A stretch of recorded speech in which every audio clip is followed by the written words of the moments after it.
Candidatos a vicepresidentes, entre sombras. En el Perú, la línea que separa el poder político del abismo judicial es cada vez más delgada. En menos de una década, ya 3 vicepresidentes se han visto obligados a gobernar, en medio de renuncias, vacancias y golpes fallidos. Y ahora, mientras el país se aproxima a unas nuevas elecciones, una verdad inquietante emerge entre los expedientes fiscales, las denuncias archivadas y los prófugos que todavía sueñan con sentarse en palacio. Hoy, en Cultura en el Tiempo, revelamos quiénes son los precandidatos a la primera y segunda vicepresidencia que cargan procesos, acusaciones y sospechas que podrían reescribir, una vez más, el destino del país. Pero, antes de comenzar, asegúrate de suscribirte y activar la campana. Lo que estás a punto de escuchar no es información que suele aparecer en las campañas electorales.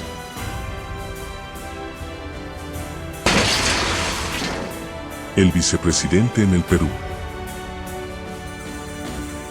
Para entender la gravedad del panorama actual, debemos mirar atrás.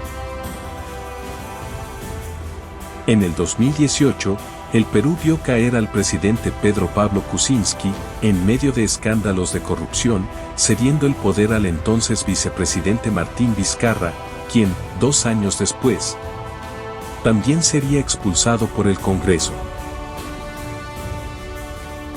Luego, en el 2022, el país presenció uno de los episodios más turbulentos de su historia reciente. Pedro Castillo, intentando disolver el Parlamento, terminó suspendido y detenido. Su vicepresidenta Dina Boluarte asumió el mando hasta ser removida por el legislativo hace apenas semanas. El mensaje es claro: en Perú, los vicepresidentes no son adornos, son reemplazos en espera.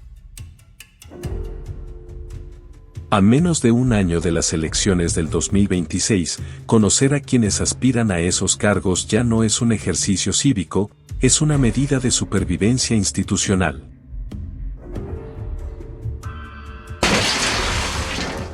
Un camino diferente. Entre los huacos y los juzgados. Arturo Fernández Bazán, exalcalde de Trujillo, personaje polémico que alcanzó notoriedad nacional, instalando huacos eróticos en Moche, es hoy uno de los aspirantes más controversiales a la primera vicepresidencia. Por el partido Un Camino Diferente. En septiembre, fue sentenciado a 1 año de prisión efectiva por difamación contra un trabajador municipal. La orden judicial fue clara: traslado al penal El Milagro y pago de reparación civil. Su defensa apeló, pero Fernández decidió desaparecer. Desde la clandestinidad, según él, en el sur, asegura que participará en las elecciones y acusa a jueces apepistas de haber armado un complot en su contra. Y no es su primer capítulo con la justicia. Meses antes, ya había sido declarado no habido, por otro proceso de difamación, esta vez contra una oficial policial. Aquella vez, también reapareció de manera sorpresiva, solo para recibir una condena suspendida y ser retirado de la alcaldía de Trujillo. Un prófugo que aspira a ocupar el segundo cargo más importante del país. Un precedente inquietante, pero no el único.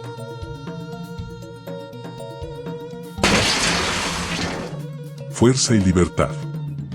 Asesores, cupos y archivos fiscales. La Alianza Fuerza y Libertad, encabezada por Fiorella Molinelli, tampoco llega limpia a la contienda. Su candidata a la segunda vicepresidencia, María Luz Parión Aoré, enfrenta una investigación por presuntos cobros de cupos y direccionamiento de servicios en el gobierno regional de Junín.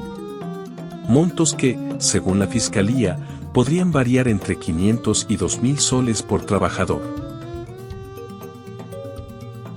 Y en esa misma plancha, aparece un viejo conocido del Parlamento.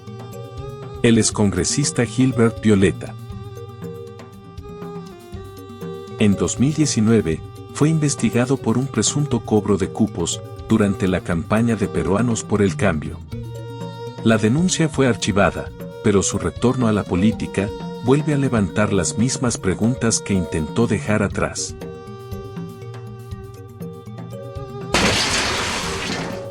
Perú libre. Familias, testaferros y una sombra que persiste. En la lista de Perú Libre, el partido liderado por el prófugo Vladimir Cerrón, aparecen dos figuras bajo escrutinio. Su madre, Berta Rojas López, aspira a la segunda vicepresidencia, pero en el 2021, fue incluida en la investigación de los dinámicos del centro, por un presunto rol como testaferro del dinero ilícito del clan. Y su compañero en la fórmula, el congresista Flavio Cruz, también arrastra cuestionamientos. Una denuncia constitucional archivada, por presuntamente usar pasajes del Congreso, para fines no relacionados a su labor parlamentaria. El rastro del caso Cerrón y sus ramificaciones sigue manchando a cualquiera que aparezca en la misma fotografía política.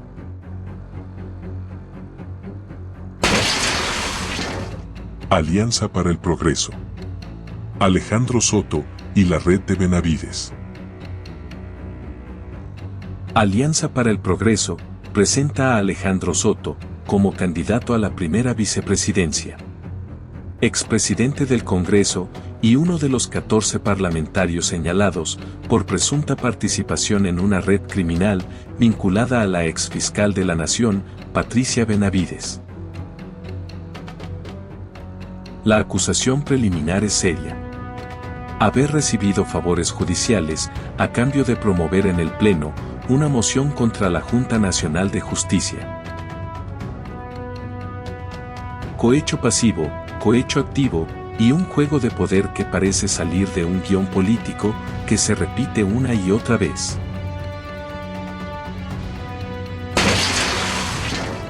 Avanza País. Los niños.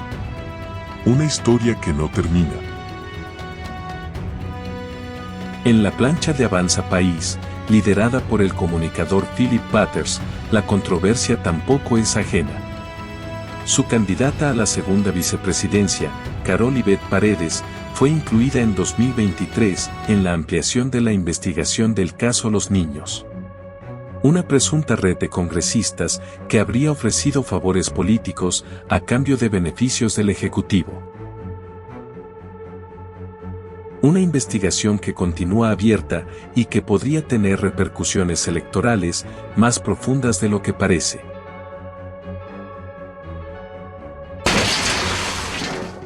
Somos Perú. Fiscalización desviada en el Cusco.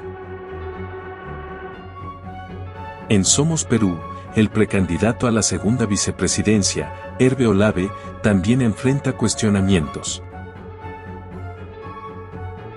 Denunciado por presunta malversación de fondos, se le acusa de haber desviado más de 134.000 soles destinados a fiscalización regional hacia otros fines. La denuncia fue presentada por los mismos consejeros del Cusco, quienes aseguran que Olave actuó entre enero y abril del 2024 sin justificación clara.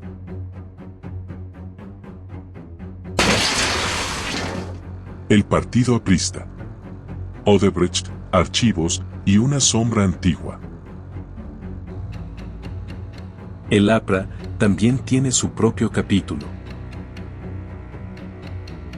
Mauricio Mulder, aspirante a la primera vicepresidencia, enfrenta una investigación preparatoria por presunta asociación ilícita y lavado de activos. La Fiscalía sostiene que habría recibido dinero ilícito de Odebrecht y otras fuentes entre 2005 y 2011, época en la que era dirigente y congresista. En 2024, el Poder Judicial rechazó su intento de evitar el proceso por medio de un recurso de cuestión previa.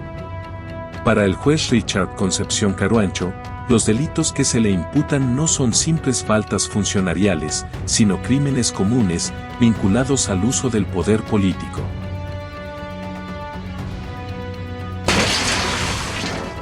¿Qué puede pasar en el 2026? 7 partidos. 7 planchas vicepresidenciales. Y detrás de cada una, un expediente, una investigación, una denuncia o una condena. El Perú se encamina nuevamente a una elección donde los vicepresidentes podrían, otra vez, convertirse en presidentes de facto por la fragilidad del sistema. Y mientras los partidos intentan maquillar sus listas, la sombra de la corrupción se extiende silenciosa, recordándonos que en esta república, la historia parece repetirse hasta desgastarse. Si quieres que más personas conozcan lo que no se dice en campaña, comparte este video, suscríbete a Cultura en el Tiempo y déjanos tu respuesta en los comentarios. ¿Quién crees que realmente terminará gobernando el Perú después del 2026? Esperamos tu opinión. Nos vemos en el próximo video.